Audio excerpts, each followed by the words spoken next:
हाल ही में उत्तर प्रदेश के चुनाव के बाद ईवीएम की मशीनों पर जिस तरह के सवाल उठाए गए हैं मायावती जी द्वारा, उसी के साथ अखिलेश जी है और साथ में मुलायम सिंह जी है। उधर केजरीवाल जी ने तो ये डिमांड कर दी कि बैलेट से कराया जाए जो वहाँ का लोकल बॉडी इलेक्शन है दिल्ली का, और साथ में ममता बनर्जी है और बहुत सारे जो लीडर्स हैं वो लोग ईवीएम मशीन पर सवाल उठा रहे हैं। और मैं समझता हूँ कि इस परिप्रेक्ष्य में ये जो ईवीएम को लेकर जो सारा इशू है, और यहाँ महत्वपूर्ण बात यह है कि 1982 में जब पहली बार ईवीएम को इंट्रोड्यूस किया गया और 78 में इसको ट्रायल किया गया और 82 में इसको इंट्रोड्यूस किया गया रिप्रेजेंटेशन ऑफ पीपल्स एक्ट में अमेंडमेंट कर और जो रूल्स है कंडक्ट ऑफ इलेक्शन रूल्स 1961, तो वो दोनों को अमेंड करके ईवीएम को 1982 में ट्रायल बेसिस पर इसको जो है वो इंक्लूड किया गया। उसके बाद से लेकर समय समय पर ईवीएम के ऊपर तमाम जो है वो सवाल जो है वो उठते आए हैं, और सवाल उठने का सबसे बड़ा जो कारण है वो ये है कि ईवीएम के विषय में, क्योंकि ये आफ्टर ऑल एक कंप्यूटर है, इसलिए ये कंप्यूटर में टैम्परिंग या हैकिंग पॉसिबल है। इस तरह के कई व्यूज़ जो है वो काफ़ी कंप्यूटर एक्सपर्ट्स के जो है वो दुनिया भर में जो है वो इमर्ज हुए हैं, और इसलिए दुनिया के कई देशों ने जो है इसको बैन किया है। जर्मनी ने तो इसको अनकॉन्स्टिट्यूशनल कह दिया है, इटली है, आयरलैंड है, ऐसे जो देश है इन्होंने जो है इसको बैन कर दिया है। अमेरिका जैसी जो डेमोक्रेटिक कंट्रीज़ है, या जो जापान जैसी जो कंट्रीज़ है, उन्होंने कभी इसके ऊपर, या ब्रिटेन जो मदर ऑफ पार्लियामेंट्री डेमोक्रेसी है, उसने आज तक कभी जो है वो इसके आधार पे जो है इलेक्शंस नहीं कराए। अभी जनरली ये आर्ग्यूमेंट इंडिया में दिया जाता है बिकॉज़ हमारे यहाँ जो है वो डेमोक्रेसी काफ़ी बड़ी है, अभी 80 करोड़ से ज़्यादा वोटर्स है, इसलिए ईवीएम हमारे लिए सुविधाजनक है, तो इसलिए ईवीएम से चुनाव कराया जाना चाहिए। ऐसा एक आर्ग्यूमेंट जो है वो इलेक्शन कमीशन ऑफ इंडिया की तरफ से और तमाम जो पॉलिटिकल पार्टीज़ है, पर्टिकुलरली बीजेपी है या कांग्रेस है, जो इसके फेवर में डायरेक्टली इनडायरेक्टली उनके तरफ से ही आते रहा है।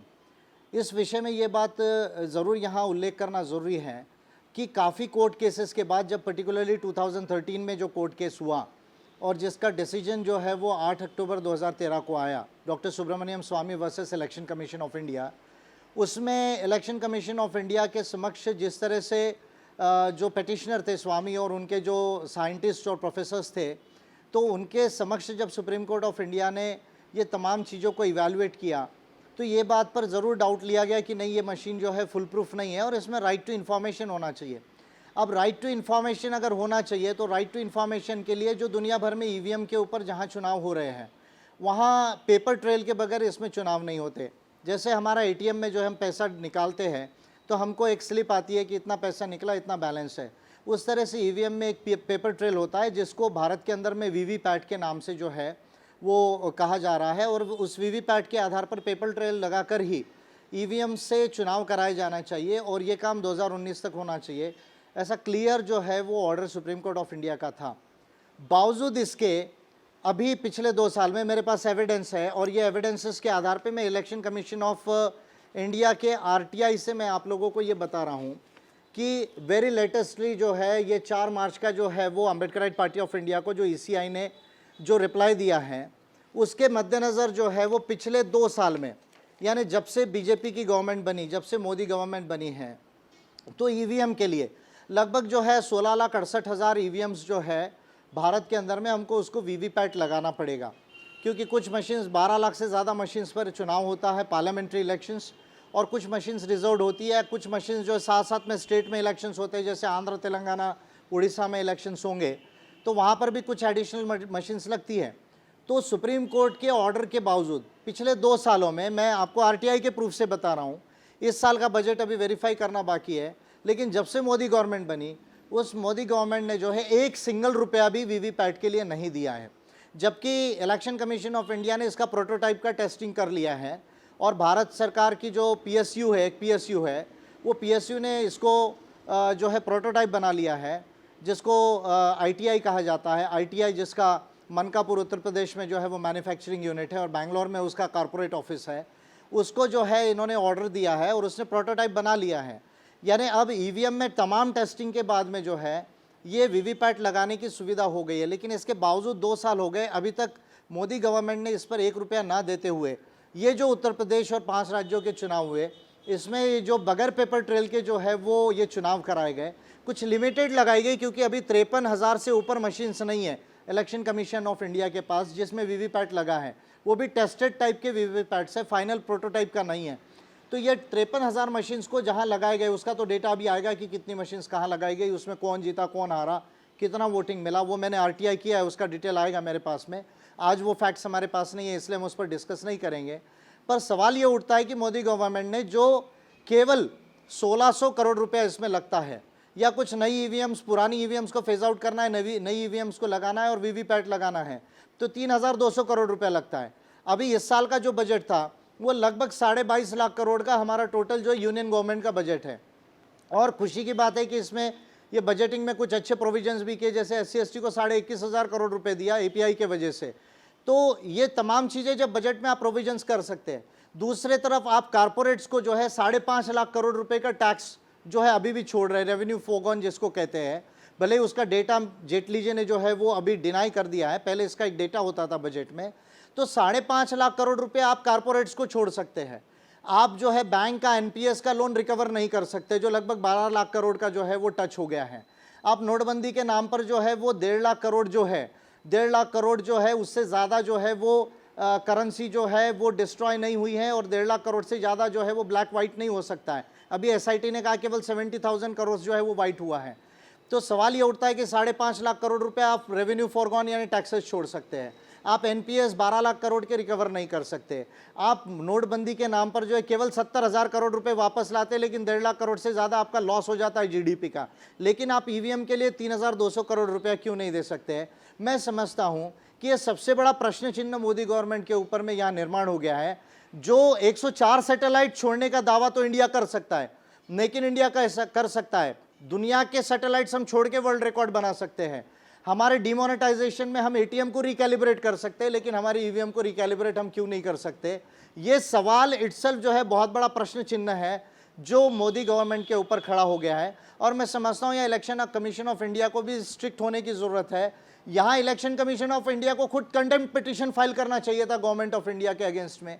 जब सुप्रीम कोर्ट ऑफ इंडिया ने जब 8 अक्टूबर 2013 को क्लियर ऑर्डर दिया कि वीवीपैट इसमें लगना चाहिए, और जब 2 साल हो गए जब भारत सरकार ने इसमें जो है पैसा नहीं दिया, और Election Commission of India is an independent body under article 324, तो why Election Commission of India has not filed a contempt petition against the finance ministry?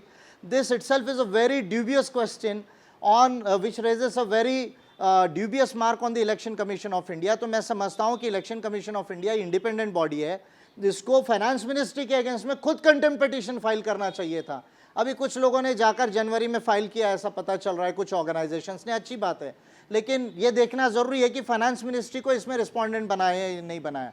अगर फाइनेंस मिनिस्ट्री को रिस्पॉन्डेंट नहीं बनाया तो मैं अगेन समझता हूँ कि Election Commission of India affidavit में कहेगा कि हमको पैसा मिलेगा, हमारी तैयारी हम लगा लेंगे।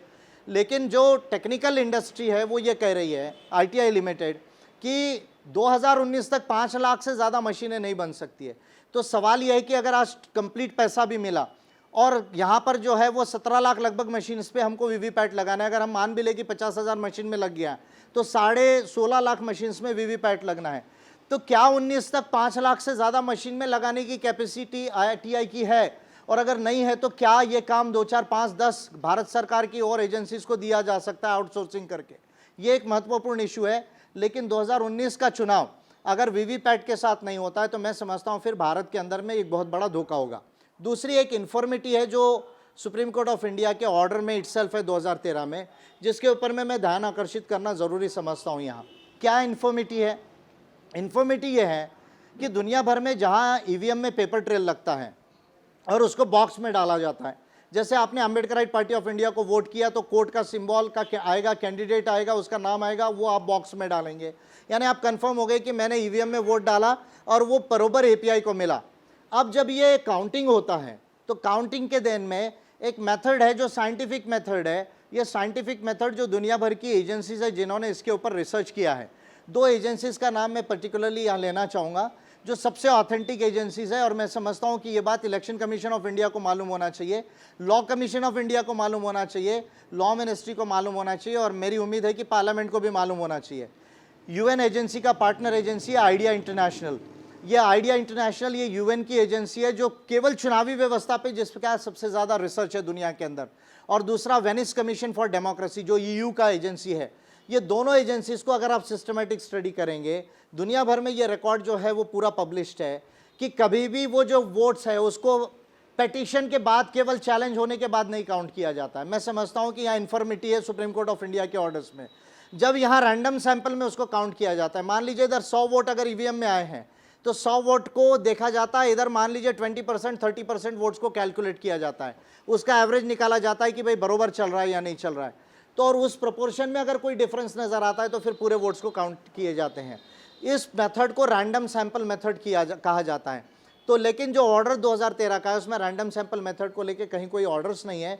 और अभी जो कंडक्ट ऑफ इलेक्शन रूल्स है 1961, उसको 2013 में और अभी 16 में जो अमेंड किया इलेक्शन कमीशन ऑफ इंडिया में, उसमें उसने कहा है कि अगर ऑब्जेक्शन लेगा जो कैंडिडेट है या उसके जो इलेक्शन एजेंट्स है, अगर वो ऑब्जेक्शन लेंगे तो ये हम जो है वो रिकाउंट करेंगे। और उसके लिए जो है अगर गलत निकलता है तो फिर 171 में आपको प्रोसिक्यूट किया जा सकता है, 6 महीने की जेल हो सकती है, आपको सज़ा आपको फाइन हो सकता है 1000-2000 रुपये का जो भी है वो। तो मैं समझता हूँ कि ये फेयर नहीं है। इसमें डायरेक्टली जो है 1961 का जो रूल है और जो रिप्रेजेंटेशन ऑफ पीपल एक्ट 1951 का, उसको अमेंड कर दिया जाए। उसमें ये कहा जाए कि काउंटिंग के समय में रैंडम सैंपल से इसको काउंट किया जाए।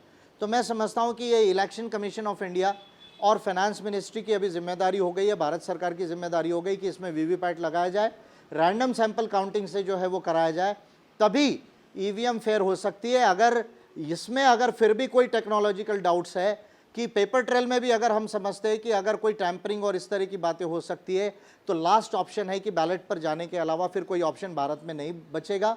और मैं समझता हूँ कि एक्ट 51 एंड रूल 61 में ऑलरेडी बैलेट का प्रोविज़न है, तो उसमें कोई ज़्यादा दिक्कत नहीं जानी चाहिए, प्रोवाइडेड पेपर ट्रेल अगर फेल होता है, अगर उसमें भी टेक्नोलॉजिकल डाउट्स आते हैं तो फिर ये हो सकता है। और एक बात यहाँ पर जो है, कोई भी इसको क्लेम नहीं कर सकता including election Commission of India कि ये टैंपर प्रूफ मशीन है। It is not a tamper proof machine. इस बात को election Commission of India claim नहीं कर सकता क्योंकि उसके पास नो टैंपरिंग सर्टिफिकेट नहीं है। तो कृपया करके इलेक्शन कमीशन ऑफ इंडिया इसमें मिसगाइड ना करे।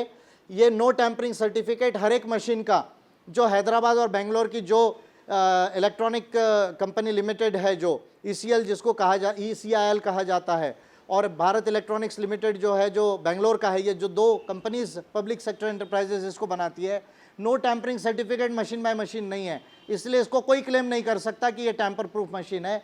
ये बात और है कि इसमें कुछ सिक्योरिटी प्रोविजंस हो सकते हैं, किसी को समझता है किसी को नहीं समझता है, लेकिन दुनिया में ऐसी कोई चीज़ नहीं है जो हैकिंग प्रूफ है। चाइना के लोगों ने पेंटागन के सिक्योरिटी सिस्टम को हैक करके दिखा दिया, तो मैं समझता हूँ कि ये तो EVM मशीन है। तो इसलिए टेक्नोलॉजिकल डिटेल्स को जब तक नो टैंपरिंग सर्टिफिकेट हर मशीन का, जब तक ये दो एजेंसीज और ECI कंफर्म नहीं करती, और हर चुनाव के पहले और चुनाव के बाद इसको फिर नो टैंपरिंग सर्टिफिकेट के लिए जब तक एक्सपर्ट्स नहीं होते कमीशन के और पार्टीज के, तब तक ये मशीन फुल प्रूफ नहीं है। इस बात को हमें समझना होगा और उसके हिसाब से इस पे वीवीपैट और ये तमाम चीज़ें लेने की ज़रूरत है। लेकिन ये एक पहलू है भारत की चुनावी व्यवस्था का। दूसरे बड़े महत्वपूर्ण पहलू है, मैं समझता हूँ 8 से 10 ऐसे मुद्दे हैं जिस पर भारत में चुनावी व्यवस्था को प्रातिनिधिक बनाने के लिए सही मायने में हमको ध्यान देने की ज़रूरत है। और अब 25 साल हो गए, ये रिपोर्ट्स जो है वो पेंडिंग है। जब गोस्वामी कमेटी रिपोर्ट 1990 में आई, उसके बाद वोरा कमेटी रिपोर्ट 1993 में आई, उसमें इंद्रजीत गुप्ता कमेटी रिपोर्ट 1998 में आई, बाद में 170th law commission of India की रिपोर्ट आया 1999 में। 2004 में स्वयं इलेक्शन कमीशन ने सजेस्ट किया कि क्या चुनावी व्यवस्था में बदलाव होने चाहिए। उसके बाद में एडमिनिस्ट्रेटिव रिफॉर्म्स कमीशन की रिपोर्ट आई 2008 में। उसके बाद में फिर law commission of India 255th जो उसकी रिपोर्ट है 2015 में आई। ऐसी जो तमाम 7 रिपोर्ट्स है, वो 7 रिपोर्ट्स को अगर देखें, मैं इसलिए ये चैलेंज से कह रहा हूँ कि मेरा पेटिशन है और ये पेटिशन को अभी मैंने 20 पार्टीज़ को भी लिख कर भेजा है, क्योंकि ये केवल रोड पर एक जन आंदोलन की लड़ाई नहीं है, वो तो हो पब्लिक ओपिनियन की जो बात है, पर ये पार्लियामेंट में अमेंड करने का इशू है। एक तो representation of people's acts and rule 1961 को अमेंड करना पड़ेगा पार्लियामेंट में। दूसरा जो महत्वपूर्ण मुद्दे हैं, जो 2 मुद्दे PR सिस्टम और MP MLA को संख्या बढ़ाने का इशू है, उसमें कॉन्स्टिट्यूशन में अमेंडमेंट करने की ज़रूरत है, जिसमें आर्टिकल 81 एंड 170 को कॉन्स्टिट्यूशन ऑफ इंडिया के हमें अमेंड करना पड़ेगा। क्या महत्वपूर्ण बातें इसको समझने की ज़रूरत है कि भारत में हमारे MP MLAs की संख्या आज की प्रोपोर्शन में अगर हम देखें, जो 1976 में हमने फैमिली प्लानिंग के नाम पे पहला सीलिंग लगाया, तो आज हमारा MP 22,28,000 पर एक MP हो गया है, हमारा MLA 2,93,000 पे हो गया है। ब्रिटेन का एमपी 90,000 पे, अमेरिका का 6 लाख पे, चाइना डेमोक्रेसी ना होते हुए 4 लाख पर है, साउथ अफ्रीका 1,20,000 पर है।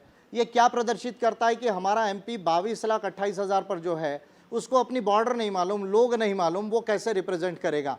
और अगर ये जो सीलिंग 2026 तक है और उसके बाद के सेंसस का जिक्र किया गया है यानी 231, और उसके बाद लोकसभा इलेक्शन होगा 2034, यानी कॉन्स्टिट्यूशन में 2026 तक लिमिटेशन लगाया है, लेकिन इफेक्टिवली जो है ये 2034 तक सीलिंग रहेगा। तब भारत का एक एमपी 30 लाख से ज़्यादा पर होगा, एक एमएलए 4 लाख से ज़्यादा पर होगा। दुनिया में कहीं ऐसी अप्रातिनिधिक व्यवस्था नहीं है। जब तक हमारे देश में एमपी एमएलएस की संख्या नहीं बढ़ाई जाती तब तक हमारा लोकतंत्र प्रातिनिधिक नहीं हो सकता। एक महत्वपूर्ण बात है जिस पर ध्यान देने की ज़रूरत है, पॉइंट नंबर 1। दूसरा पॉइंट ऐसा है कि दुनिया में जो ये हमारे यहाँ जो मेथड है first pass the post system, अभी हम अंग्रेज़ों को कभी अच्छा बोलते कभी बुरा भी कहते हैं, और सांस्कृतिक राष्ट्रवाद का क्लेम करने वाले लोग तो हरदम ये क्लेम करते रहे कि हमारा ही सब कुछ अच्छा है। लेकिन अभी महाराष्ट्र में हमने देखा बीजेपी गवर्नमेंट ने ब्लॉक वोट मेथड सिस्टम लाया विद सिंपल प्लूरलिटी वोट, जो यहाँ की फडणवीस सरकार है, जिसने 4 वार्ड को इकट्ठा किया और जो कारपोरेटर क्या एक 15,000 का वार्ड था उसको 65,000 किया। जो एक 1,500 या 2,000 वोटों में कारपोरेटर जीतता था वो 10-10 हज़ार से ज़्यादा वोट उसको लगने लगे। ये सीरिया की मेथड है, ये पैलेस्टाइन की मेथड है। तो जो बीजेपी कहती कि नहीं हमको मुस्लिम कंट्रीज़ का कल्चर नहीं चाहिए, उनको मुस्लिम कंट्रीज़ का जो डेमोक्रेसी जहाँ नहीं है उसका इलेक्ट्रल सिस्टम कैसा चलता है, ये एक सवाल जो है इसका जवाब देना चाहिए बीजेपी के लोगों ने। एक महत्वपूर्ण बात है। दूसरी बात ऐसा है कि अभी ये क्लेम कर रहे हैं कि हम बीजेपी में बहुत बड़ा मैंडेट मिल गया। मैं कह रहा हूँ कि ये पूरा मैंडेट नहीं है। अभी भी मैं कह रहा हूँ मोदी गवर्नमेंट माइनॉरिटी की गवर्नमेंट है, सेंटर की गवर्नमेंट भी माइनॉरिटी की गवर्नमेंट है और यूपी की भी गवर्नमेंट माइनॉरिटी की गवर्नमेंट है। कैसे, इस बात को समझना जरूरी है। केवल 31% वोट मिले बीजेपी गवर्नमेंट को लोकसभा के अंदर, उसको सीट्स आई 52%। अगर प्रोपोर्शनल रिप्रेजेंटेशन सिस्टम होता तो ज़्यादा से ज़्यादा 170 सीट आती, अभी उसको 282 सीट्स आ गई। आप कैलकुलेट कर लीजिए, 112-15 सीट्स उसको ज़्यादा आ गई। कांग्रेस को 19 पॉइंट समथिंग % वोट था, उसको 110 सीटें मिलती अगर पीआर सिस्टम होता, उसको 44 सीट आ गई। बीएसपी को 4.1% वोट होने के बावजूद 0 सीट आई, लेकिन शिवसेना को 1.8% वोट होने के बावजूद 19 सीट आई। इसका मतलब यह है कि भारत में वोटिंग सिस्टम और सीट के प्रपोर्शन में कहीं जो है वो तालमेल नहीं है।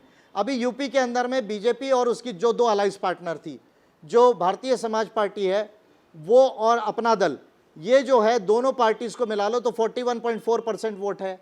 इसमें बीजेपी को हार्डली 165 सीट्स आनी चाहिए थी, उसको 158 सीट्स ज़्यादा मिली। बीएसपी को जितना 22.2% वोट है उसको 90 सीट्स आनी चाहिए थी, उसको 19 मिली। और एसपी कांग्रेस को 113 सीट आनी चाहिए थी, उसको 54 सीट्स मिली। कॉन्वर्सली इज ट्रू, पंजाब में अगर पीआर सिस्टम होता तो कांग्रेस को जो है जितनी सीट्स आई 77 वो नहीं आती, केवल 45 आती, और अकाली बीजेपी को 25 सीट्स आती थी। तो मैं समझता हूं कि ये एक वोट से जीत के जाने की जो यहाँ पर जो व्यवस्था है, यानी आप देखिए कितना बड़ा एक मौकरी है डेमोक्रेसी का कि अगर कोई एमपी है उसको 1,000 वोट मिल गया, और सेकंड पे जो कैंडिडेट है उसको 3,000 वोट मिला, 3 लाख वोट मिला। अगर जीतने वाले को 3,01,000 मिला और सेकंड को 3 लाख मिला, तो 1,000 केवल वोट जिसको ज़्यादा मिला या एक भी वोट अगर ज़्यादा ले ले तो वो पार्लियामेंट जाएगा, दूसरा घर में बैठेगा। तो 3 लाख लोगों ने उसको घर बैठाने के लिए तो वोट नहीं दिया। वो 3 लाख लोग चाहते ये हमारा एमपी बने, 3,01,000 वोट चाहते ये हमारा एमपी बने, लेकिन एक वोट भी अगर कोई ज़्यादा ले तो उसको जो है वो पार्लियामेंट जाता है, दूसरा घर बैठता है। और ये जो वोट है उसको कोई 51% वोट तो नहीं मिलता है। भारत में 30%, 25%, 32%, 35%, यानी जिसके अगेंस्ट में 70% वोट होता है वो हमारा जो एमपी एमएलए बनता है, और इसी के वजह से जो है वो रिप्रेजेंटेटिव से ज़्यादा राजा बनने लगता है। ये देश में जो first pass the post system है, जो ब्रिटेन के अलावा जमैका, ट्रिनिडाद टोबैगो और बांग्लादेश के अलावा और कहीं पर नहीं है। अभी पूरे दुनिया में पीआर सिस्टम है। पीआर सिस्टम यानी जिस पार्टी को जितना प्रतिशत वोट उसकी उतनी सीटें, और कुछ 20-25% सीटें छोटी पार्टियों के लिए एफपीटीपी में, लेकिन वो भी डबल मेंबर कॉन्स्टिट्यूएंसी, यानी एक एमपी एक एमएलए नहीं, 2 एमपी या 2 एमएलए वहाँ से जाए। और ऑर्डिनल वोटिंग सिस्टम जिसमें वोटिंग का एवरेज निकाला जाता है, केवल 1 वोट से हिसाब नहीं किया जाता। ये मेथड जो दुनिया भर में प्रूव हुई है, अगर ये आती है तो भारत में प्रातिनिधिक व्यवस्था आएगी। तो 2 मुद्दों को मैंने डिस्कस किया, एक एमपी एमएलए की संख्या बढ़ाने का इशू है, दूसरा भारत में प्रोपोर्शनल रिप्रेजेंटेशन सिस्टम लाने की ज़रूरत है। इसके ऊपर में अभी फिर 255 लॉ कमीशन ऑफ इंडिया की रिपोर्ट ने कहा कि इस पर विचार होना चाहिए। मेरा चार्टर उसके ऊपर में है 1 जून 2014 का, उसके बाद 26 नवंबर 2015 का, उसके बाद 1 जनवरी 2016 का, उसके बाद 15/8/2016 का और 15/9/2016 का, जो अभी पार्लियामेंट के कंसिडरेशन में है। तो मैं समझता हूँ, और लॉ कमीशन ऑफ इंडिया और लॉ मिनिस्ट्री के विचाराधीन है और उस पर काफ़ी प्रोग्रेस हो रहा है, मैं समझता हूँ पीआर सिस्टम भारत में लाने की ज़रूरत है। तीसरी महत्वपूर्ण बात है, भारत में हमने नोटबंदी की, लोग कह रहे हैं कि बहुत सारा हम वाइट कर रहे हैं। एक महत्वपूर्ण बात है, आपने इलेक्टोरल ट्रस्ट को बनाया, प्राइवेट कंपनी को आप परमिट कर रहे हैं लोगों को पैसा देने के लिए, पार्टीज को। अब प्राइवेट कंपनीज और ये इलेक्टोरल ट्रस्ट जो बनाया है आपने सेक्शन 29B के अंदर में, वो किसको पैसा देगी? रिप्रेजेंटेशन ऑफ पीपल्स एक्ट का। वो जो पैसे जिससे बिजनेस से उसको प्रॉफिट हो रहा है, वो पार्टियों को जो है वो पैसा देगी, कोई सब पार्टियों को तो पैसा नहीं देगी। तो आप उससे बजाय एक नेशनल इलेक्टोरल फंड को बना लीजिए। नेशनल इलेक्टोरल फंड में तमाम लोग जो है, जिसको भी रिबेट चाहिए, टैक्स एग्जम्पशन चाहिए, वो जो है वो पैसा डालेगा। उससे आप जो है पार्टियों को और कैंडिडेट्स को पैसा दीजिए चुनाव लड़ने के लिए। बचा हुआ अगर डिफरेंस पैसा आता तो बजट से दीजिए। मैंने कैलकुलेशन लगाया, लोकसभा, विधानसभा और इंक्लूडिंग लोकल बॉडी इलेक्शंस, जो अभी 82 करोड़ लगभग वोटर हो जाएंगे हमारे इसमें, मैंने कैलकुलेशन लगाया कि अगर इसमें इलेक्शन कराया जाए, अगर कैंडिडेट्स और पार्टीज को पैसा दिया जाए तो 40-50 हज़ार करोड़ रुपए से ज़्यादा 5 साल में नहीं लगेगा। कंसिडरिंग कि अभी हमारा जीडीपी इस साल में 150 लाख करोड़ को क्रॉस कर लिया और अगले साल 162 लाख करोड़ का होगा। मैं समझता हूं कि 5 साल में 40-50 हज़ार करोड़ रुपया कुछ भी नहीं होता। 0.0001% ऑफ जीडीपी भी ये नहीं होता है। इसलिए मैं समझता हूं कि पब्लिक फंडिंग लाना ये एक बड़ा महत्वपूर्ण इश्यू हो गया है। तीसरी बात, पार्टियों पर सीलिंग होना चाहिए। आज भारत की तमाम पार्टी मिल जाए तो बीजेपी को पैसे में मैच नहीं कर सकती है इतना पैसा, क्योंकि कारपोरेट से उनको पैसा देने के लिए।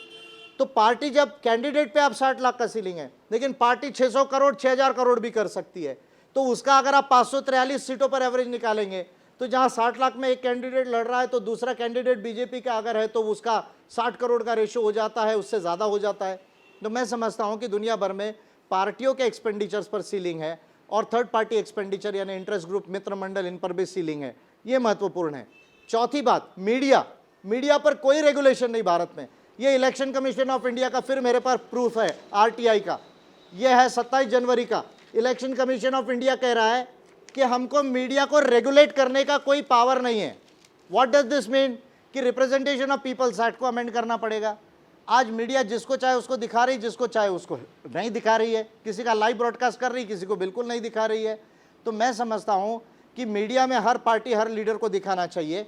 भाई, नरेंद्र मोदी का अकेले का ही फेस अच्छा नहीं, हम लोगों का भी फेस अच्छा है, हमारा भी विचार अच्छा है। अभी मोदी जी ने न्यू इंडिया कहा, न्यू इंडिया तो मेरा विचार है। बाबा साहब ने क्विट इंडिया के समय न्यू इंडिया कहा था, गांधी जी के समय में। मैंने इंटेलेक्चुअल बायोग्राफी लिखी, उस इंटेलेक्चुअल बायोग्राफी में, ये इंटेलेक्चुअल बायोग्राफी में एक चैप्टर है न्यू इंडिया का और न्यू सोशल ऑर्डर का। मोदी जी ने इसको चुरा लिया।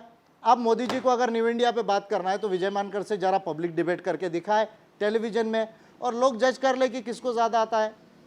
तो हर लीडर, हर पार्टी को मीडिया में दिखाना चाहिए। और मीडिया एडवर्टीजमेंट, जो मीडिया एडवर्टीजमेंट डिमांड सप्लाई के इसमें रेट बढ़ जाता है एकदम, वो वैसा नहीं होता है। उसको यूनिफॉर्म किया जाता है और स्लॉट्स अलॉट किए जाते हैं। ये चुनाव का जो है वो लॉ है, जो दुनिया भर में, यूरोप में, लैटिन अमेरिका में, अफ्रीका में, एशिया में, जो वेरियस कंट्रीज़ में आए हैं। ये महत्वपूर्ण बात है। उसके बाद डिलिमिटेशन ऑफ कॉन्स्टिट्यूंसीज, पर्टिकुलरली ये देखा गया जहाँ शेड्यूल कास्ट की कॉन्स्टिट्यूंसी होती है वहाँ मुस्लिम पॉपुलेशन भी ज़्यादा है, तो इससे मुस्लिम्स को लड़ने में दिक्कत होती है। शेड्यूल कास्ट को ऐसा ब्रेक किया जाता है कि जहाँ पर जो है उसका परसेंटेज ज़्यादा होता है उसको जो रिज़र्व नहीं किया जाता है, 20-25% पर रिज़र्व किया जाता है। तो डिलिमिटेशन एक बहुत बड़ा इशू है। महिलाओं को रिजर्वेशन का एक बहुत बड़ा इशू है, क्योंकि हमने सीडॉ को साइन किया है, ह्यूमन राइट्स के कन्वेंशन को, 1979 को। उसके तहत महिलाओं को रिजर्वेशन आना चाहिए और उसमें SC, ST, OBC और माइनॉरिटीज़ के महिलाओं को भी रिजर्वेशन होना चाहिए। ये एक बड़ा महत्वपूर्ण इशू है। और तीसरा मैं समझता हूँ, जो चौथा जो बड़ा महत्वपूर्ण इशू है विप सिस्टम का, कि विप सिस्टम में जो 10 शेड्यूल में पैरा 2B के अंदर में जो हमारा रेगुलेशन है कि पार्टी को डिफेक्ट कर रहा है तो वहाँ तक तो ठीक है कि आप उसको डिरिकॉग्नाइज करो, लेकिन वोटिंग के लिए भी विप को जो है वो आप बाइंडिंग जब कर रहे हैं, यानी आप freedom of expression MP MLA को नहीं दे रहे हैं। उसको इंडिपेंडेंस होना चाहिए कि किस बिल पर क्या वो वोटिंग करे। क्यों आप MP MLA को तो as a individual whip system में बाइंड किया, पार्टीज को, मैनिफेस्टोज को क्यों बाइंड नहीं किया? उनके जो पॉलिसी डॉक्यूमेंट है, अभी API पहली पार्टी है जिसने अपने पॉलिसी डॉक्यूमेंट को डिक्लेयर किया है। कोई पार्टी नहीं भारत में जिसने नीति पत्र को डिक्लेयर किया। ये मैनिफेस्टो नहीं है, नीति पत्र है जिसमें तमाम नीतियाँ है देश की। हम इससे बाउंडेड है, हमने खुद को बाइंड किया। लेकिन कल कोई पार्टी मैनिफेस्टो डिक्लेयर करती है, उसको बाइंडिंग का कहीं कोई लॉ नहीं है, कोई कन्वेंशन नहीं, तो आप पार्टी को तो बाइंड नहीं कर रहे, फिर एमपी एमएलए को क्यों आप फ्रीडम नहीं दे रहे? तो मैं समझता हूँ इस तरह की मूलभूत जो इश्यूज़ है, तो ये जो है जब भारत में आएगी, और दुनिया के जैसे पब्लिक फंडिंग में कह रहा हूँ 108 देशों में पब्लिक फंडिंग है, जो मैं पीआर सिस्टम एफपीटीपी जिसको प्लूरालिटी जिसको मिक्स सिस्टम या प्लूरल सिस्टम कहा जाता है, दुनिया के 60% से ज़्यादा देशों में वो है। एफपीटीपी जो है, केवल एफपीटीपी जो है वो 7-8 कंट्रीज़ के ऊपर नहीं है। ये वोटिंग सिस्टम के विषय में जो बताया, वो ऑर्डिनल वोटिंग सिस्टम दुनिया भर में है। काउंटिंग मेथड जहाँ ईवीएम है, वहाँ पेपर ट्रेल के साथ ये जो रैंडम सैंपल से किया जाता है। एमपी एमएलए की संख्या अगर कम ना हो तो जो है वो कभी भी रिप्रेजेंटेटिव डेमोक्रेसी नहीं हो सकती। चुनाव कराने की फिर ज़रूरत ही क्या है? आप नॉमिनेशन भी कर सकते हैं। अगर आपको 30 लाख पर एमपी बनाना है तो क्यों चुनाव का आप ड्रामा कर रहे हैं? नॉमिनेशन भी हो सकता है। डेमोक्रेसी का आप जो है बखान क्यों कर रहे हैं? अभी भारत ने पेरिस डिक्लेरेशन को साइन किया, कायरो डिक्लेरेशन को साइन किया आईपीओ के, हमने international covenant of civil and political rights को साइन किया, international convention of elimination of all forms of racial discrimination 1965 को साइन किया, हमने जो है सीडॉ को 1979 को साइन किया। इसके तहत हमारी चुनावी व्यवस्था प्रातिनिधिक होनी चाहिए, free and fair and equitable होनी चाहिए। ये तो ह्यूमन राइट्स का भी लॉ है, हमने साइन किया, हम बाइंडेड है उससे, पर हमारा पार्लियामेंट ये अमेंडमेंट नहीं लाना चाहता। 25 साल से ये 7 रिपोर्ट्स पर बैठा हुआ है। तो मैं समझता हूँ जो पार्लियामेंट अपनी देश को जो है रिप्रेजेंटेटिव नहीं बना सकता है, तो ये पूछने का समय आ गया है कि पार्लियामेंट किस तरह का कॉन्स्टिट्यूशन और लॉ और किस तरह की डेमोक्रेसी देश में चाहता है। तो इसलिए ये 20 पार्टीज़ को हमने लिख कर भेजा, और मैं चाह रहा हूँ कि 20 पार्टीज़ के लोग अगर सीरियस है तो मैं उनसे बात करूँगा, उनको ये पूरा एक्सप्लेन करूँगा, और पार्लियामेंट में ये अमेंडमेंट मूव करना ज़रूरी है, क्योंकि अगले साल अप्रैल में मेजॉरिटी राज्यसभा में भी चेंज होगी काफ़ी हद तक। उसके बाद कोई भी अमेंडमेंट जो है वो काफ़ी डिफ़िकल्ट हो जाएगा, और अगर भारत वन पार्टी रूल के तरफ आता है तो it will be the doom of democracy in India. Bharat के अंदर में जो है प्लूटोक्रेसी है अभी के मामले में, अभी फैमिलोक्रेसी है, प्लूटोक्रेसी है, थियोक्रेसी आ सकती है, वन पार्टी रूल के तरफ भारत जा रहा है। ये चुनावी व्यवस्था की वजह से हो रहा है। कोई मोदी जी ने 50% से ज़्यादा वोट अभी भी नहीं लिया देश में, इसलिए बीजेपी के लोग कम से कम don't claim this that you represent this country. ठीक है, आप जीते हैं, आपको ज़्यादा प्रतिशत वोट मिला है, लेकिन ईवीएम अगर फ्री एंड फेयर नहीं है, अगर पेपर ट्रेल नहीं, तो आप ये क्लेम नहीं कर सकते कि आपको इतना % वोट मिला है। इसलिए ये तमाम चुनावी सुधार को लाने के लिए एपीआई सबसे बड़ा कार्य कर रही है। और सुप्रीम कोर्ट ऑफ इंडिया में जिन्होंने पिटीशन डाली है जनवरी में, मैं उनसे रिक्वेस्ट करूंगा कि उसमें फाइनेंस मिनिस्ट्री को पार्टी बनाए, और मैं स्वयं वो पिटीशन को अभी देख रहा हूँ। अगर ज़रूरत पड़ती है तो हम भी इसमें इंटरवीन करेंगे, और पार्लियामेंट में अमेंडमेंट लाने के हम प्रयास कर रहे हैं ताकि ये पूरी चुनावी व्यवस्था को प्रातिनिधिक बनाया जाए। एपीआई ने इसमें लीड लिया है, आज नहीं लिया है। 1 जून 2014 को मेरा पहला चार्टर है, क्योंकि एपीआई को रजिस्ट्रेशन 2013 में मिला 6 दिसंबर को। 14 का पार्लियामेंट का इलेक्शन लड़ते लड़ते हमको ध्यान में आया कि अप्रातिनिधिक व्यवस्था है, और 1 महीने के अंदर हमने law commission of India, law ministry, election Commission of India को पिटीशन किया। उस पर ये फाइट जारी है, और ये चुनावी व्यवस्था को प्रातिनिधिक बनाकर ही भारत में लोकतंत्र यथार्थ हो पाएगा। ये सबसे बड़ा रिफॉर्म्स का एजेंडा अभी देश में। जीएसटी ये सबसे बड़ा रिफॉर्म्स का एजेंडा नहीं है। अगर आप इकोनॉमिक रिफॉर्म्स के लिए इतना ज़्यादा आतुर है तो इलेक्टोरल रिफॉर्म्स के लिए क्यों नहीं? इलेक्टोरल रिफॉर्म्स पहले आना चाहिए, साथ साथ में भले ही आपका इकोनॉमिक रिफॉर्म्स भी आए। तो ये महत्वपूर्ण बात है। We are required to change the electoral system, laws, methods, process and outcomes in India. Again I am repeating, we are required to change our electoral system, laws, methods, process and outcomes in India, and unless this happens we cannot guarantee a representative and participatory democracy. API shall be taking a lead in this aspect. It has already taken a lead. जो भी पार्टियाँ इस पे API का guidance चाहती है, API का corporation चाहती है डेमोक्रेसी को अच्छा बनाने के लिए, भले हम उनकी नीति से एग्री ना करते हो, हम उनको इस विषय के लिए कॉपरेट करेंगे। और ये भारत के लोगों के लिए, 125 करोड़ भारतीयों के लिए ज़रूरी है, और दुनिया में लोकतंत्र के लिए ये ज़रूरी है। ऐसा कहते हुए अपने गाइडेंस को यहीं समाप्त करता हूँ। जय भीम, जय प्रबुद्ध भारत।